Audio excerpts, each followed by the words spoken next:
জুলাই বা আগস্ট 100 বার এই দেশে হলেও আসলে দেশের মানুষ নিরাপদ নয়। ব্যবস্থার জন্য একভাবে দায়ী হচ্ছে বর্তমান আইন উপদেষ্টা, একদম ন্যূনতম কোনো কাজের না, ন্যূনতম কিছু করতে পারে নাই। বর্তমান অ্যাটর্নি জেনারেল সেও কিছু করতে পারতেছে না। আলটিমেটলি তারা অ্যাটর্নি জেনারেল আইন উপদেষ্টা করতেছে। রাষ্ট্রের প্রত্যেকটা জনগণই নিরাপত্তাহীনতায় ভুগছে। আমরা দেখছি যে আগস্টের পরপরই ঢাকা জুড়ে ছিনতাইয়ের একটা বিশেষ প্রকোপ দেখা দিয়েছে। দেখেন একের পর এক অপমৃত্যু এবং হত্যাগুলো আসলে একটা কিছু প্রতিফলন। কিসের প্রতিফলন? সেটা হচ্ছে আপনার প্রপারলি পুলিশকে ফাংশন না করানো।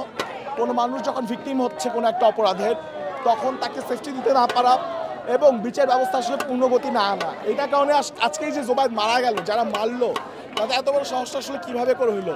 এই কারণেই হইলো যে এরা জানে যে এই দেশে কাউকে মেরে ফেললে, কাউকে খুন করলে ওইটা তদন্ত ওইটা বিচার প্রক্রিয়ায় গিয়ে ওইটা সাদা হইতে হইতে 10 থেকে 15 বছর লেগে যায়। ইচ অ্যান্ড এভরি ওয়ান জানে এই ঘটনাটা এই দেশে। এইখানে কোনো রকম কোনো দ্রুত গতি আনা যায় নাই দেখে এই অবস্থা।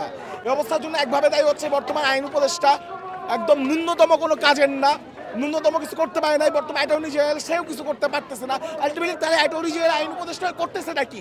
একটা জায়গায় একটা মানুষ হত্যার শিকার হয়ে গেলে সেখানে আপনার পুলিশ ফোর্স আসতে সময় লাগে, সেখানে তদন্ত হইতে গরমিশ করে, তারপর দোষীরা তো ততদিনে মালয়েশিয়া চলে যায়।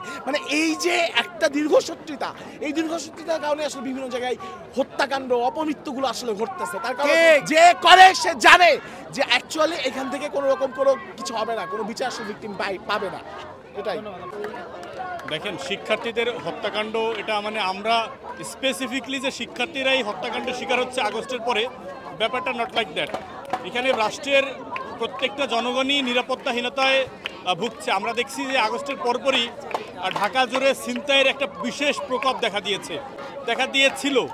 এখন মোটামুটি নিরাপত্তায় থাকলেও আগস্টের পরপরই যে ছিনতাই তারপরে খুন এটা বেড়ে গিয়েছিল, এটা একটা পরিকল্পিত ছিল। কিন্তু আজকের যে হত্যাকাণ্ডটা হয়েছে এটি সম্পূর্ণ পরিকল্পনা মাফিক এই হত্যাকাণ্ডটার শিকার হয়েছে। তো এই জায়গাটায় আমরা আসলে এই রাষ্ট্রের জনগণ প্রশাসনকে দায়ী করতে চাই। কারণ একটা হত্যাকাণ্ড হওয়ার পরে সেটার প্রপারলি বিচার পেতে, তদন্ত হতে, বাংলাদেশের চিরায়ত সংস্কৃতি অনুযায়ী 3 সদস্য বিশিষ্ট একটা তদন্ত কমিটি গঠিত হয়। সেই তদন্ত কমিটির রিপোর্ট কোনোদিনও আর পাবলিশ হয় না, বিচার কোনোদিনও আর জনগণ জানতে পারে না। 10 বছর 15 বছর দীর্ঘসূত্রিতার পরে কোনো একদিন জানা যায় যে সেই হত্যাকারী বাইরে ঘুরে বেড়াচ্ছে। এই জায়গাটা আসলে যদি পরিবর্তন না আনা যায় তাহলে জুলাই বা আগস্ট 100 বার এই দেশে হলেও আসলে দেশের মানুষ নিরাপদ নয়।